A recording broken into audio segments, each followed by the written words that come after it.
میری ایک کزن نے میرا ایک لڑکے سے تعارف کروایا۔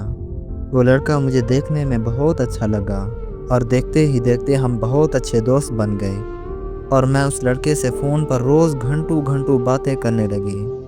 1 مہینہ گزر گیا اور ہم بہت گہرے دوست بن گئے۔ میں نے اسے ایک دن بولا کہ اگر تمہیں مجھ سے محبت ہو گئی تو تم کیا کرو گے؟ تو اس نے مجھے بولا کہ جب تک تمہیں مجھ سے محبت نہیں ہوگی میں تب تک خاموش رہوں گا۔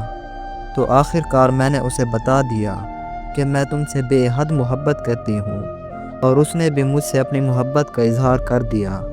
ہم سارا دن ساری رات فون پر باتیں کرتے رہتے تھے۔ ہمارا پھر بھی دل نہیں بھرتا تھا۔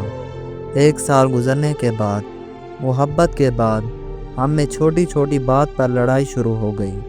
اسے میرا سوشل میڈیا استعمال کرنا بہت زیادہ برا لگتا تھا، تو میں نے اس کے کہنے پر سوشل میڈیا استعمال کرنا بالکل بند کر دیا۔ وہ ہر وقت مجھ پر طرح کی پابندیاں لگانے لگا۔ یہ نہ کرو، وہ نہ کرو، یہ کیوں کرتی ہو؟ میں اس کی باتوں سے بہت زیادہ تنگ آ چکی تھی، تو آخر کار میں نے اس سے بات کرنا بند کر دی۔ اس نے میرے بہت زیادہ ترلے کیے، میرے بہت واسطے ڈالے، مجھ سے بہت زیادہ اس نے منت سماجت کی، لیکن میں اب ٹھان چکی تھی۔ میں اسے مکمل طور پر چھوڑ چکی تھی۔ اس نے کھانا پینا چھوڑ دیا، یہاں تک کہ اس نے اپنے ہاتھ پر کٹ لگایا اور اس کے بعد وہ ہسپتال تک پہنچ گیا۔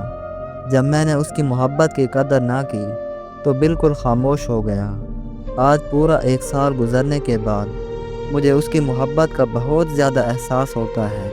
اسے یاد کر کے میں بہت زیادہ روتی ہوں۔ میں تڑپتی ہوں کہ کاش وہ ایک دفعہ مجھ سے پیار سے بات کر لیں، لیکن وہ بالکل خاموش ہے اور اس کی خاموشی مجھے بہت اذیت دیتی ہے۔ آج جو کچھ بھی میرے ساتھ ہو رہا ہے شاید یہی مکافات عمل ہے۔ میں یہ بات تسلیم کرتی ہوں کہ میں نے اس کے ساتھ بہت زیادہ غلط کیا ہے، لیکن آج مجھ سے یہ سب برداشت نہیں ہو رہا۔ میں ایک ذہنی مریضہ بن کر رہ گئی ہوں۔ آج مجھے احساس ہوا ہے کہ کسی کی محبت میں تڑپنا کتنی اور کس قدر اذیت کا سبب ہوتا ہے۔